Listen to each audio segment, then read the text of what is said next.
Hello दोस्तों, मेरा नाम है आनंद और आप देख रहे हैं द कॉमर्स ट्यूटर। काफ़ी दिनों बाद आपसे फिर आज मुलाकात हो रही है, आपको पढ़ाने का मौका मिल रहा है तो खुशी हो रही है। आशा करता हूँ कि आपकी जो दशहरा है, दुर्गा पूजा, जो भी फेस्टिवल आप सेलिब्रेट करते हो वो बहुत अच्छे से गुजरी होगी। मेरी भी काफ़ी अच्छी गुजरी, कुछ दिनों की हॉलीडेज़ मिल गई मुझे। तो अब जो है हम अपने कंपनी अकाउंट्स की जो डिस्कशन कर रहे थे ना उसको आगे बढ़ाएंगे। और क्लास चालू करने से पहले मैं आपको बता दूं कि मेरे घर के जस्ट बगल में जहां पर मैं रिकॉर्डिंग कर रहा हूं अभी, वहां पर एक दुर्गा पूजा का पंडाल है जिसका माइक अभी भी चल रहा है। तो आपको कुछ बैकग्राउंड नॉइजेज आ सकती हैं, आप उसको इग्नोर करना।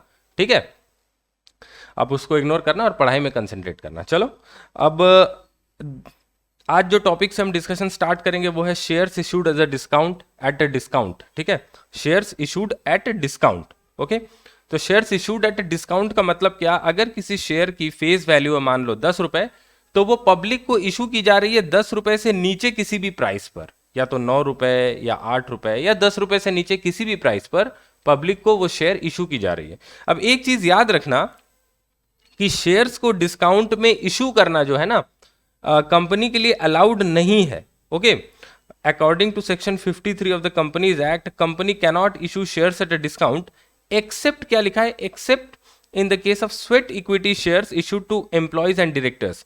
तो एक एक्सेप्शन है कि जब आप एम्प्लॉयज या डायरेक्टर्स को स्वेट इक्विटी शेयर्स देते हो। स्वेट इक्विटी शेयर्स क्या होते हैं, मैं आपको बहुत ही आसान भाषा में समझा देता हूं थोड़ा सा। कि देखो, जब भी कोई एम्प्लॉई या कंपनी का कोई डायरेक्टर बहुत अच्छा परफॉर्म करता है, कंपनी के लिए अपना पसीना बहाता है। पसीना मतलब क्या होता है? पसीना को इंग्लिश में क्या बोलते हैं? स्वेट। ठीक है, तो अच्छा काम करता है, कंपनी के लिए बहुत जी तोड़ मेहनत करता है, पसीना बहाता है। तो उस केस में उसकी इस परफॉर्मेंस को क्या कहते हैं, रिवार्ड करने के लिए, उसकी इस अच्छी परफॉर्मेंस के अगेंस्ट में उसको कुछ रिवार्ड देना बनता है कंपनी का। तो उस समय कंपनी अपने ही शेयर्स को बहुत ही कम प्राइस में या कभी कभी तो फ्री में ही, बहुत ही कम प्राइस में, यानी कि जो फेस वैल्यू है उससे कम प्राइस में, या कभी कभी फ्री में ही एम्प्लॉयज को दे देती है, उनके नाम पे करवा देती है, डायरेक्टर्स को देती है।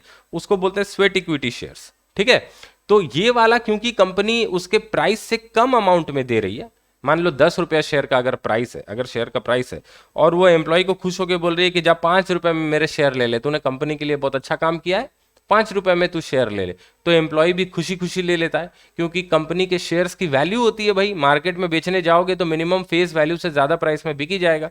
तो 10 रुपए की चीज 5 रुपए में मिल रही है तो एम्प्लॉय को वो एक तरह से रिवार्ड होता है एम्प्लॉय के लिए। ठीक है, तो उस केस में उसको स्वेट इक्विटी।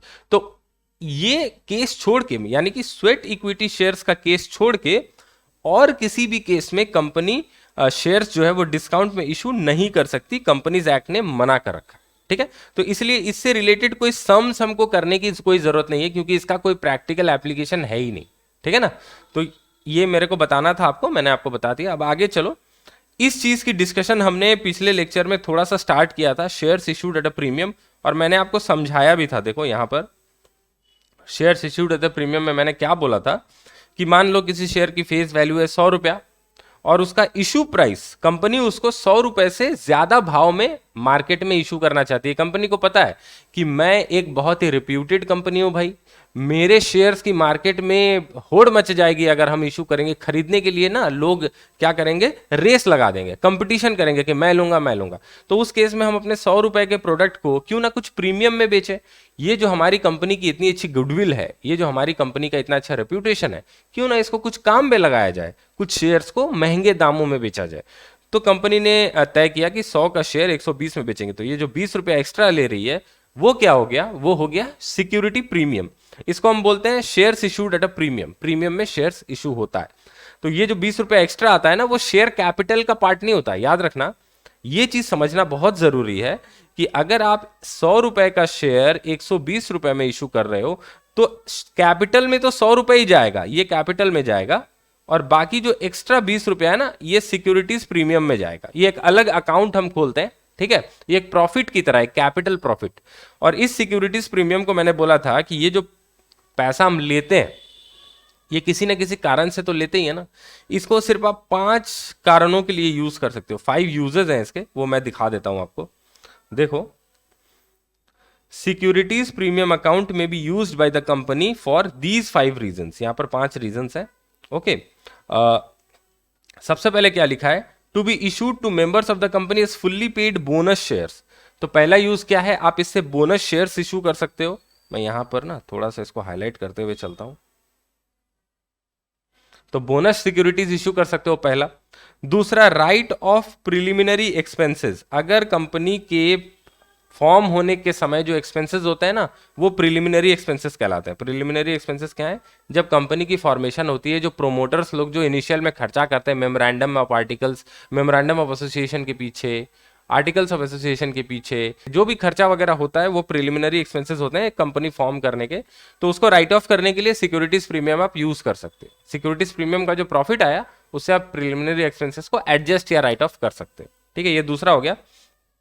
तीसरा देखो क्या है, right of the expenses, commission, discount allowed on any of the securities और डिबेंचर्स ऑफ द कंपनी। क्या होता है कि जब भी कोई कंपनी कोई सिक्योरिटीज इशू करती है, शेयर्स मार्केट में इशू करती है, तो उसके पीछे खर्चा होता है ना, प्रोस्पेक्टस छपवाना होता है, एडवर्टीजमेंट करनी होती है, एप्लीकेशंस जो इतने सारे आते हैं उनको मैनेज करना होता है, बैंक अकाउंट खोलना पड़ता है, तो बैंक कुछ चार्जेस लेती है। कभी कभी अंडर राइटिंग भी की जाती है, जो आपने 11-12 में पढ़ा होगा, under writing of shares and debentures. तो उस केस में अंडर राइटर्स को कमीशन देना पड़ता है। तो ये सारे जो खर्चे होते हैं, ये आप सिक्योरिटीज प्रीमियम से एडजस्ट कर सकते हो। ठीक है, तो ये चीज। उसके बाद, to provide for premium on redemption of redeemable preference shares और डिबेंचर्स। अब क्या होता है, कुछ प्रेफरेंस शेयर्स ऐसे होते हैं जो रिडीमेबल होते हैं। एक्चुअली सारे प्रेफरेंस शेयर्स ही आजकल रिडीमेबल होते हैं। 20 साल के बाद आपको हर प्रेफरेंस शेयर को रिडीम कर देना पड़ता है। ठीक है ना, आप कांस्टेंट इरिडीमेबल प्रेफरेंस शेयर अब इशू नहीं कर सकते, ये आपने लॉ में पढ़ा होगा। ओके, तो जो भी प्रेफरेंस शेयर होते हैं, उनका रिडेम्पशन पे अगर कोई प्रीमियम हो, तो उस पैसा को देने के लिए ना सिक्योरिटीज प्रीमियम यूज किया जाता है। अब कुछ लोगों को शायद मन में डाउट आ रहा होगा कि ये रिडेम्पशन क्या होता है सर। रिडेम्पशन मतलब, मान लो कि एक कंपनी है, ठीक है, मैं आपको थोड़ा डिटेल में ही समझा देता हूँ ये वाला पॉइंट। मान लो ये एक कंपनी है, एक सेकेंड, ये एक कंपनी है ये, ठीक है, इस कंपनी ने प्रेफरेंस शेयर इशू किए। अब प्रेफरेंस शेयर जो आप इशू करते हो ना, ये प्रेफरेंस शेयर लाइफ टाइम के लिए नहीं हो सकता। आपको हमेशा एक पीरियड बता देना पड़ेगा कि इस पीरियड के बाद प्रेफरेंस शेयर का पैसा जो है वो कंपनी लौटा देगी, बिल्कुल लोन की तरह।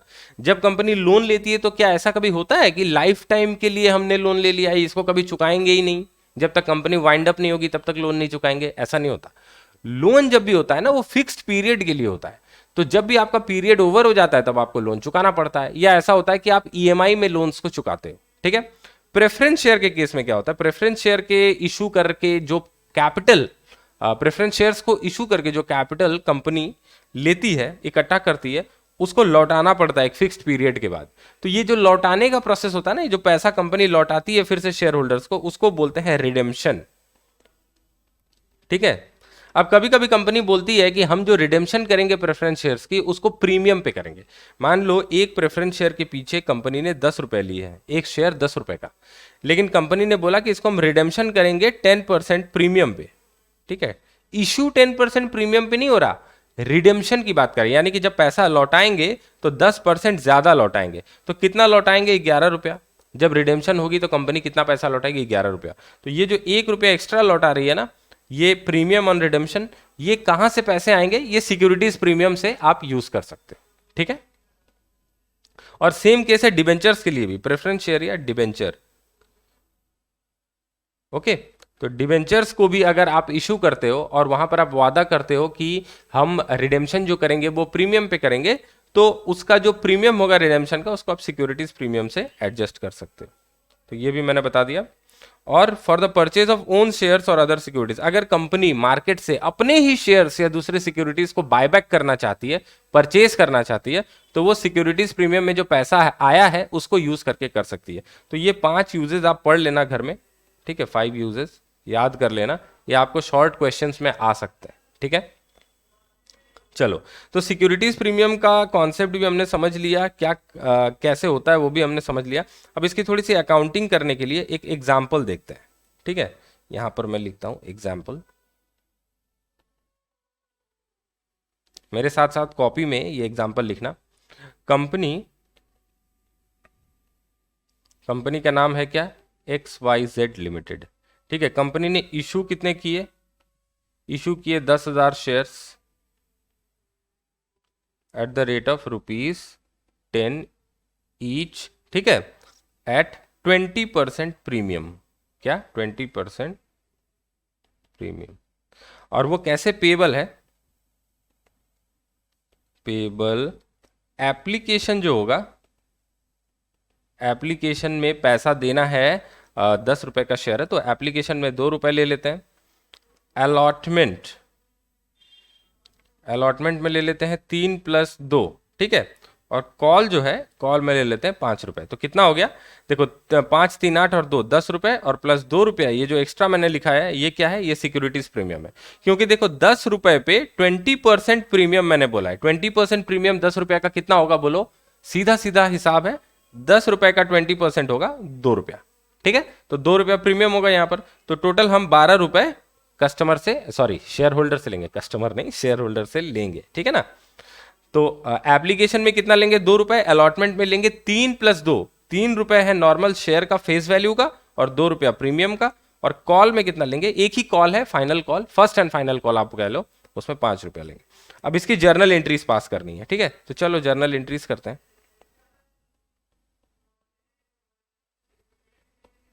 अब देखो सबसे पहले 10,000 शेयर्स जो है ना, 10,000 के मान लो 10,000 ही एप्लीकेशन आ गया, तो यहां पर लिख देता हूं company received applications for 10,000 shares. इसको सिंपल रखते हैं, ठीक है। 10,000 शेयर्स के एप्लीकेशन कंपनी को मिल गए। अब जर्नल एंट्रीज करनी है। ये एग्जांपल आप जल्दी से एक बार अपनी कॉपी में नोट कर लो, उसके बाद हम जर्नल एंट्रीज जो है उसको करेंगे। एक बार वीडियो को पॉज करके कर लो नोट, उसके बाद जर्नल एंट्रीज की तरफ आगे बढ़ेंगे। तो आशा करता हूं कि आपने अभी तक ये जो है इसको एंट्रीज को नोट कर लिया होगा। अब ध्यान से देखो, सबसे पहले एंट्री क्या होगी? फर्स्ट एंट्री होगी एप्लीकेशन पे जो ये 2 रुपया रिसीव होगा 10,000 शेयर्स पे, 2 रुपया जो रिसीव होगा इसकी एंट्री होगी, ठीक है। तो कितना पैसा रिसीव होगा? 10,000 शेयर्स हैं, 2 रुपया पर शेयर रिसीव होगा, तो 10,000 इंटू 2 यानी कि 20,000 रुपए जो है रिसीव होंगे। तो फर्स्ट एंट्री क्या होगा? फर्स्ट एंट्री होगी देखो, bank account debit to share application account. अगर बैकग्राउंड नॉइज आ रही होगी तो मुझे माफ कर देना, बगल में पंडाल है, वहां पर माइक चल रहा है, ठीक है। मुझे तो काफी जोर सुनाई दे रही है, पता नहीं माइक में कितना कैप्चर हो रहा है। Bank account debit to share application account, ये कितना होगा देखो? 20,000, 20,000, ठीक है। कैसे आया? 10,000 इंटू 2, ठीक है। समझ में आ गया? इजी।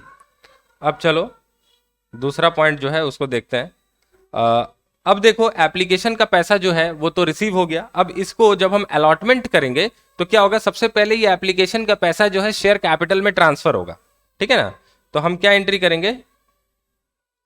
शेयर कैपिटल, सॉरी ये लाउड म्यूजिक की वजह से ना मेरा ध्यान इधर उधर हो रहा है। Share application account debit to share capital account. तो कितना होगा? यहां पर 20,000 जो हमने कलेक्ट किया ये पूरा हमने शेयर कैपिटल में ट्रांसफर कर दिया, ओके। अब ये थर्ड जर्नल एंट्री क्या होगी?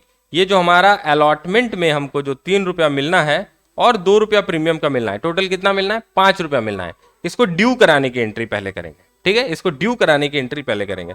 तो एंट्री क्या होगी देखो,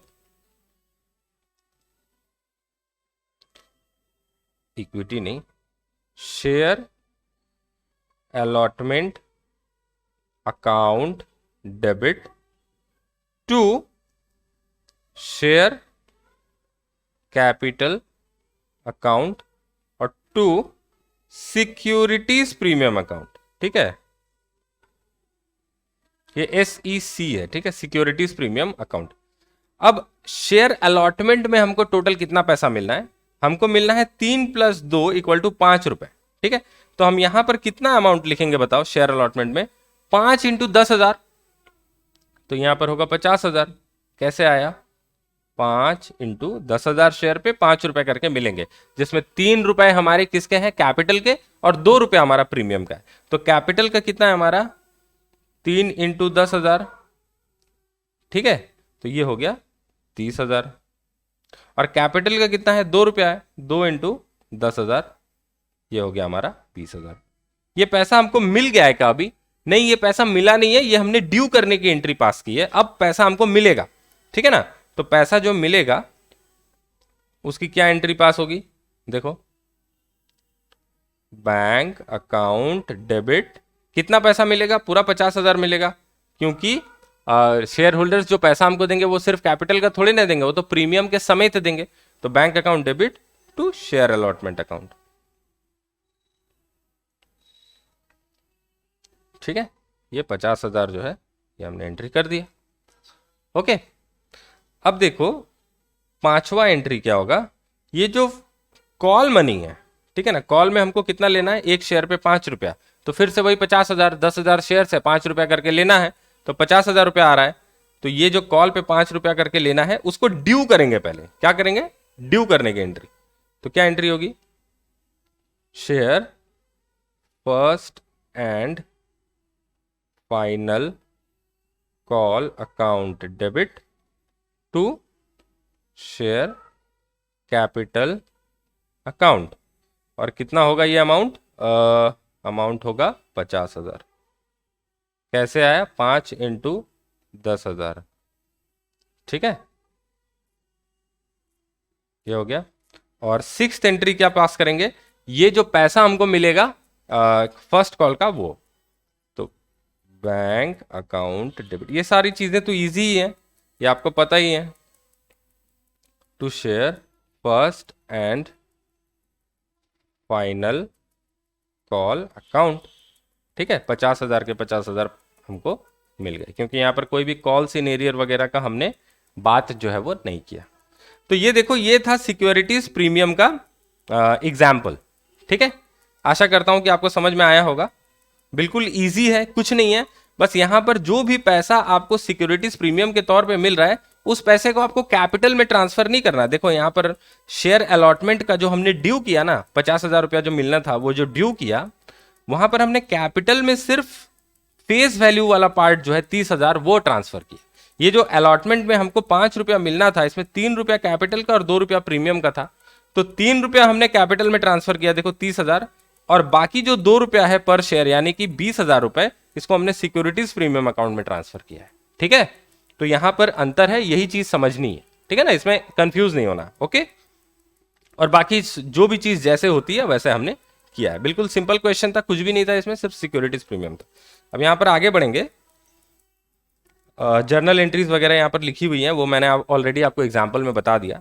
ये जो इलस्ट्रेशन 6 है ना, ये होगा आपका होमवर्क। बहुत ही इजी है, सिर्फ सिक्योरिटीज प्रीमियम पे बेस्ड है। ओके, बहुत ही इजी है। यहां पर एक चीज देखना, यहां पर एक चीज क्या लिखा हुआ है, मैं थोड़ा सा इसका डिस्कशन कर लेता हूं आपके साथ। देखो, एक कंपनी है, 1 अक्टूबर 2020 को पायनियर इक्विपमेंट लिमिटेड बोल के एक कंपनी है, उसने एप्लीकेशंस रिसीव किए 2,50,000 इक्विटी शेयर्स पर। कितना शेयर्स है? 2,50,000।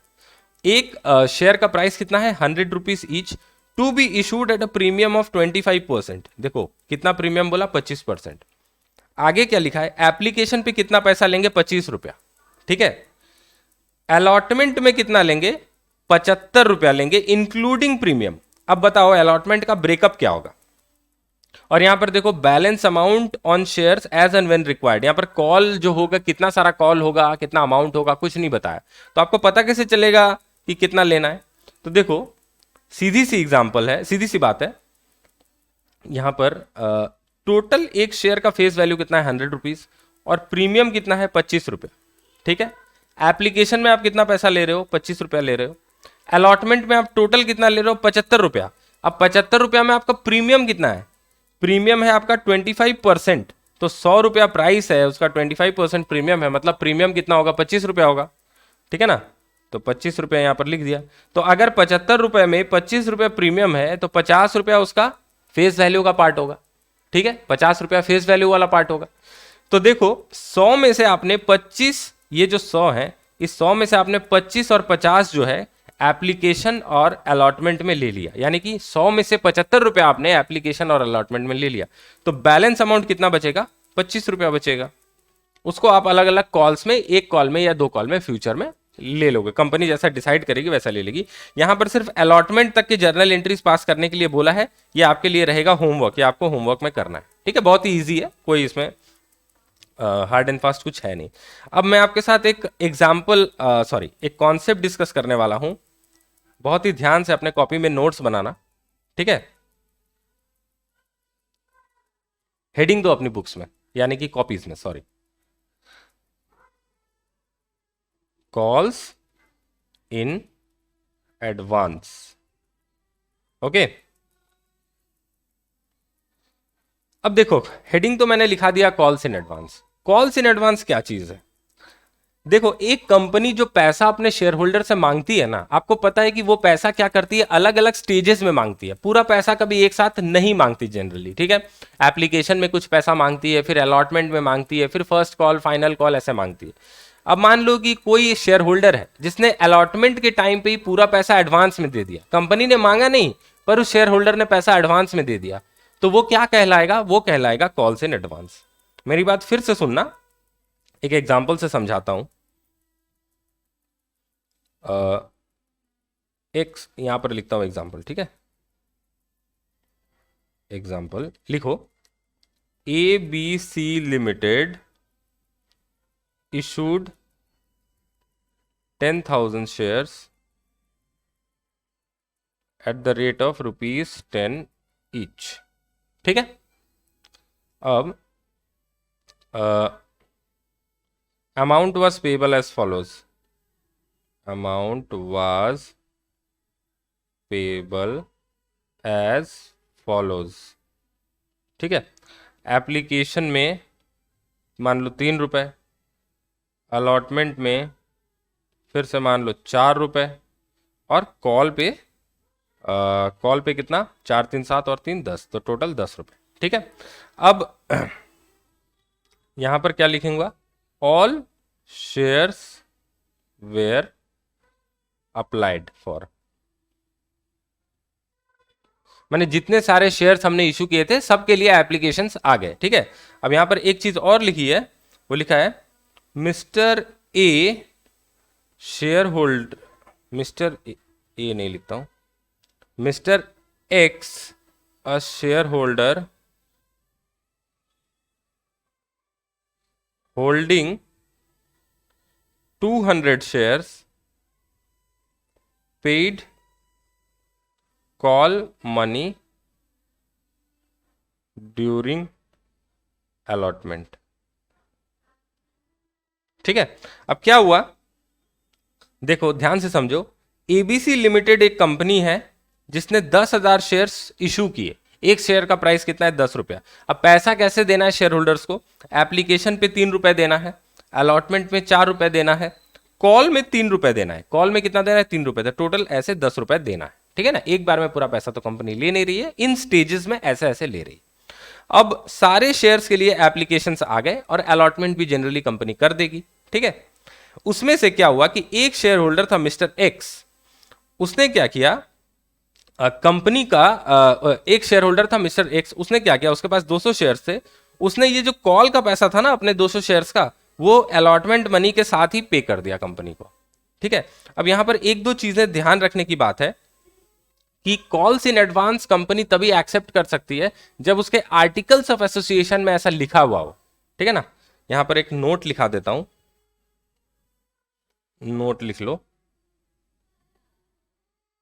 पहला note, calls in advance can be accepted by a company if permitted by its articles of association। AOA मतलब क्या? आर्टिकल्स ऑफ एसोसिएशन, ठीक है।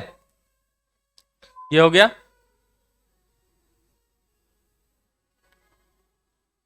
अब दूसरा नोट क्या है जो मैं लिखाने वाला हूं आपको?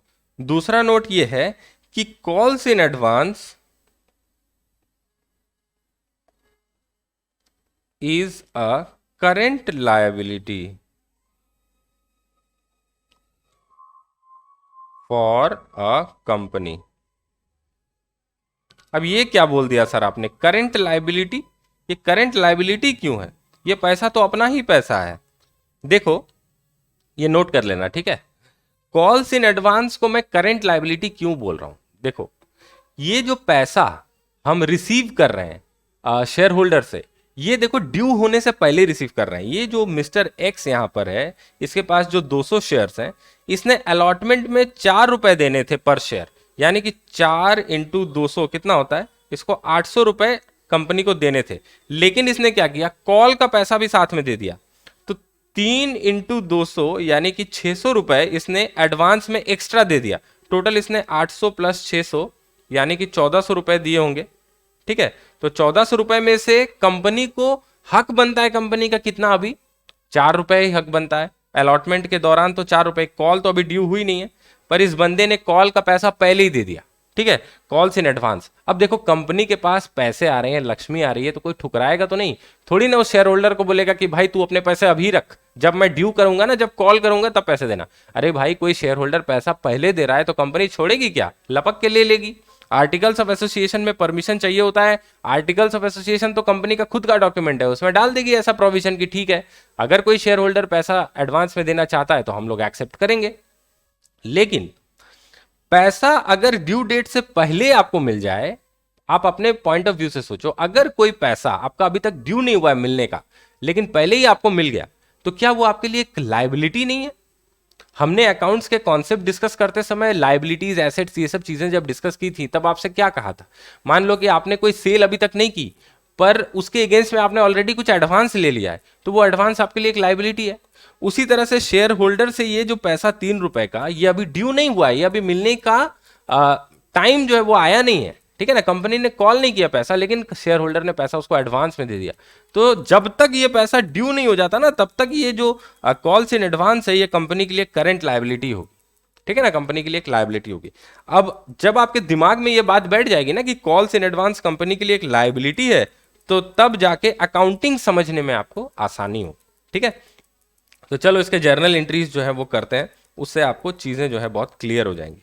ओके, यहां मैं लिखता हूं जर्नल। अब सबसे पहली जर्नल एंट्री क्या होगी, 10,000 शेयर्स जो इशू हुए हैं eight the rate of ₹10 each, उसके एप्लीकेशन पे 3 रुपया करके आएगा, यानी कि 30,000 रुपए एप्लीकेशन पे आएंगे। तो एप्लीकेशन पे जो पैसा मिला उसकी एंट्री कर लेते हैं। तो क्या एंट्री होगी बताना, बैंक अकाउंट डेबिट 30,000 रुपए टू शेयर एप्लीकेशन अकाउंट, ठीक है, 30,000 लिख दिया। अब दूसरा एंट्री क्या होगा, ये जो शेयर एप्लीकेशन में आपको पैसा मिला है, इसको कैपिटल में आपको ट्रांसफर करना पड़ेगा जब आप अलॉटमेंट करोगे तब, ठीक है ना। तो यहां पर लिख देते हैं शेयर एप्लीकेशन अकाउंट डेबिट करो टू शेयर कैपिटल करो, ठीक है, कितना 30,000 और इधर भी 30,000। ओके, 30,000 हो गया। अब थर्ड पॉइंट में आ जाओ।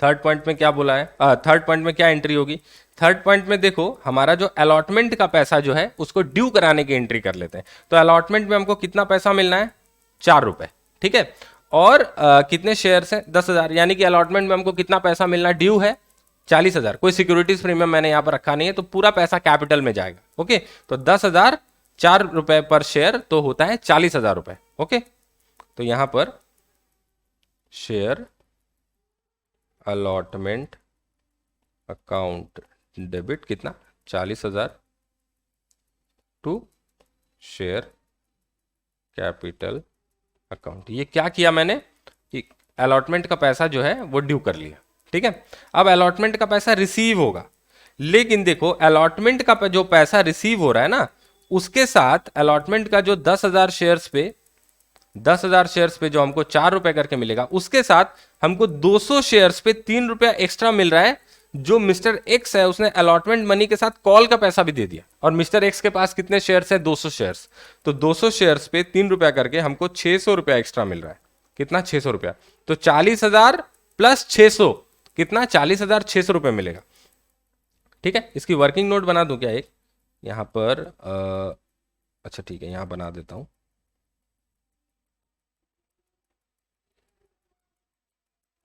वैसे ज़रूरत नहीं है, चलो वहीं पर लिखा दूंगा मैं, ठीक है ना। यहाँ पर पैसे मिलने की जो एंट्री है, बैंक अकाउंट डेबिट करेंगे हम। देखो बैंक अकाउंट डेबिट का अमाउंट जो है वो बाद में लिखते हैं, ठीक है। शेयर, गलती हो गई, शेयर अलॉटमेंट अकाउंट डेबिट कितना हुआ?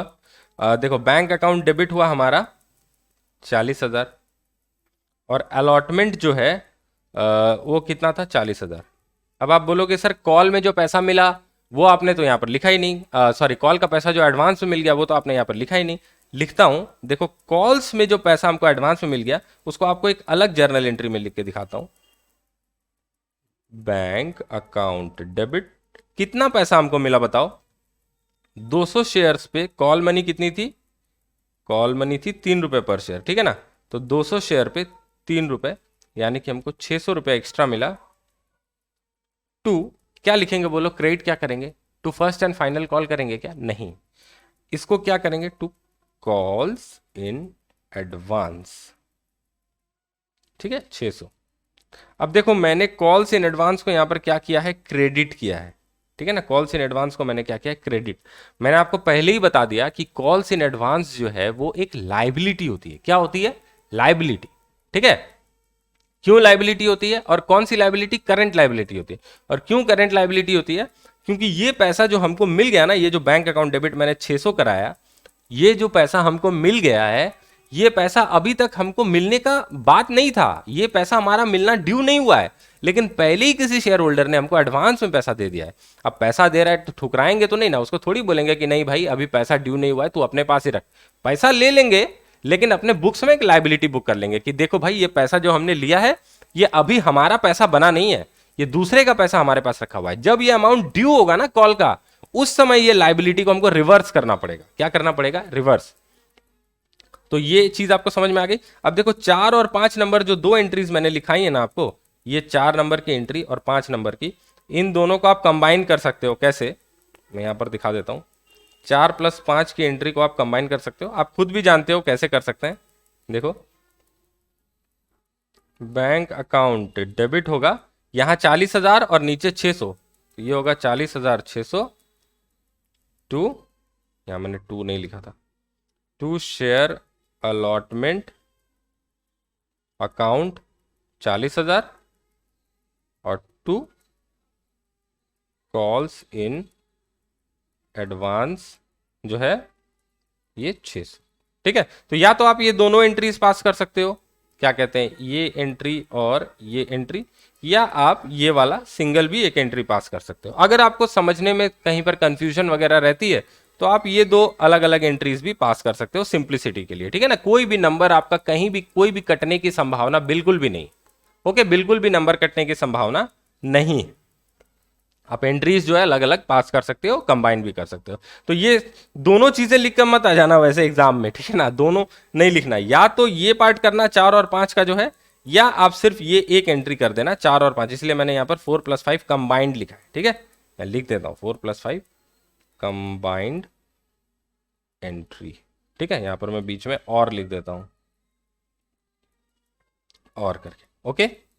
अब ये हो गया, हमको अलॉटमेंट का पैसा जो है मिल गया, और कुछ शेयर्स पे हमको कॉल का पैसा भी एडवांस में मिल गया। अब हम क्या करेंगे, नेक्स्ट स्टेज जो है हमारा वो है कॉल में जो हमको 3 रुपए मिलने हैं, ये वाले 3 रुपए, इसको ड्यू करेंगे, इसको ड्यू करेंगे, ठीक है। अब यहां पर 6th एंट्री होगी, सॉरी 6th एंट्री जो होगी वो क्या होगा? शेयर कॉल, मैं सिर्फ कॉल लिख रहा हूं, ठीक है, फर्स्ट एंड फाइनल कॉल नहीं लिख रहा हूं। Share call account debit to share capital account, कितना पैसा? देखो जब हम ड्यू करेंगे ना उस समय हमको पूरा जो शेयर्स है 10,000 शेयर्स पे 3 रुपया करके ड्यू करना पड़ेगा। 10,000 शेयर्स पे 3 रुपए करके ड्यू करना पड़ेगा। तो कितना होता है? 30,000, ठीक है। अब आप लोगों में से कुछ लोग बोल सकते हो कि सर ड्यू क्यों कर रहे हो, आपको तो ऑलरेडी 200 शेयर्स पे कॉल का पैसा मिल चुका है, तो आप सिर्फ 9,800 शेयर्स पे ड्यू करो ना, 10,000 शेयर्स पे क्यों ड्यू कर रहे हो। पर देखो, जो पैसा हमको 200 शेयर्स पे मिल चुका है ना, वो कॉल्स इन एडवांस में पड़ा हुआ है, वो अभी तक शेयर कैपिटल में गया नहीं है। इसलिए हम जब शेयर कैपिटल में पैसा भेजेंगे कॉल मनी के अगेंस्ट में जो है, तो पूरे 10,000 शेयर्स का भेजेंगे।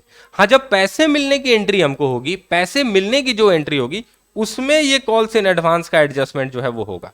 लेकिन जब हम ड्यू कर रहे हैं ना, तो जो नॉर्मली जैसा हम करते हैं वैसा ही करेंगे। ठीक है, तो यही एंट्री होगी ड्यू करने की। अब जब पैसा हमको मिलने की एंट्री करेंगे, तो हमको ऑलरेडी 600 रुपए तो पहले ही मिल चुके हैं, ये 600 रुपए तो और आगे मिलेंगे नहीं, है ना। मिस्टर एक्स तो दोबारा फिर से कॉल का पैसा देगा नहीं, वो तो बोलेगा कि मैंने पहले ही पैसा दे रखा है। तो ये 600 रुपए अब जाके एडजस्ट होंगे जब पैसे मिलने की एंट्री हम पास करेंगे। Okay, bank account debit.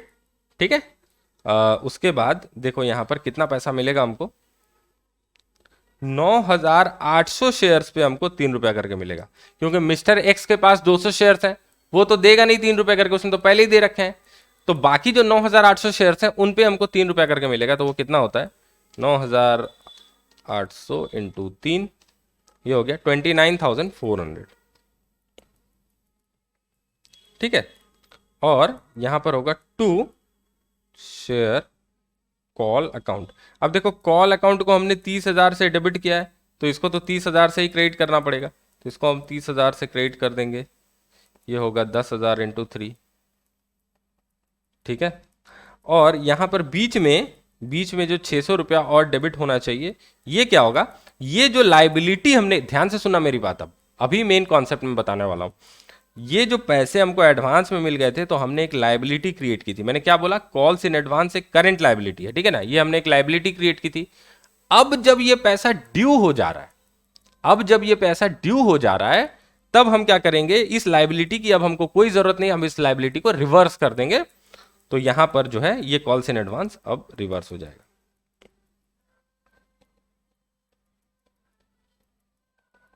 ठीक है, तो calls in advance account debit हमने कर दिया, और हमारी जो लायबिलिटी थी वो क्या हो गई, रिवर्स हो गई। लायबिलिटी कैंसिल आउट हो गई, जो पैसा हमको एडजस्ट करना था वो एडजस्टमेंट भी हो गया, सारी एंट्रीज जो है वो कंप्लीट हो गई। तो आशा करता हूं कि आपको कॉल्स इन एडवांस वाला जो कॉन्सेप्ट है वो समझ में आ गया होगा। काफी इजी कॉन्सेप्ट है कॉल्स इन एडवांस का। ठीक है, तो यहीं तक आज की वीडियो जो है मैं यहीं तक रख रहा हूं, इससे आगे नहीं जा रहा हूं। मैंने जो भी एग्जाम्पल्स कराए हैं ना, उसको एक बार आप अपने से, अगर मेरे साथ साथ अगर आपने अभी नहीं किया है क्लास देखते देखते, तो आप खुद से एक बार प्रैक्टिस जरूर करना। ठीक है, क्योंकि ये आपके कॉन्सेप्ट को बिल्ड करेगा। इसके बाद मैं अगले वीडियो में आपके साथ प्रो राटा अलॉटमेंट डिस्कस करूंगा, जो कि एक बहुत ही इंपॉर्टेंट पॉइंट है इशू ऑफ शेयर्स के चैप्टर में, प्रो राटा अलॉटमेंट, जिससे आपका कॉन्सेप्ट जो है वो और अच्छा होगा। और जनरली एग्जाम्स में जो क्वेश्चंस आते हैं ना, वो इतने इजी नहीं आते, वो प्रो राटा अलॉटमेंट से रिलेटेड ही आते हैं। तो उसकी कॉन्सेप्ट आपको सीखना बहुत जरूरी है, पर उसके लिए ये सब चीजें आपके लिए जानना जो है वो जरूरी है। प्रो राटा अलॉटमेंट जो है वो नेक्स्ट क्लास से डिस्कस करूंगा। ओके, देखो यहाँ पर टॉपिक भी आपको दिखा देता हूँ, ये रहा देखो, over subscription and pro rata allotment, ये इंस्टीट्यूट की मैथ में नेक्स्ट टॉपिक है। हो सके तो इसको एक बार रीड करके रखना, और नहीं भी रीड करोगे तो चल जाएगा, मैं आपको अच्छे तरीके से पूरा चीज जो है उसको एक्सप्लेन कर दूंगा। ओके, तो मेरे साथ बने रहने के लिए आपका बहुत बहुत धन्यवाद। आज का वीडियो थोड़ा शॉर्ट रख रहा हूं क्योंकि बैकग्राउंड में बहुत ज्यादा नॉइज है, पता नहीं कितना कैप्चर हो रहा है कितना नहीं, पर मैं भी कॉन्सेंट्रेट नहीं कर पा रहा हूं। ठीक है, तो अगले क्लास में मैं आपको अच्छे से सारी चीजें जो है वो समझाऊंगा। ओके, तब तक के लिए गुड बाय, मिलूंगा आपसे अगले वीडियो में।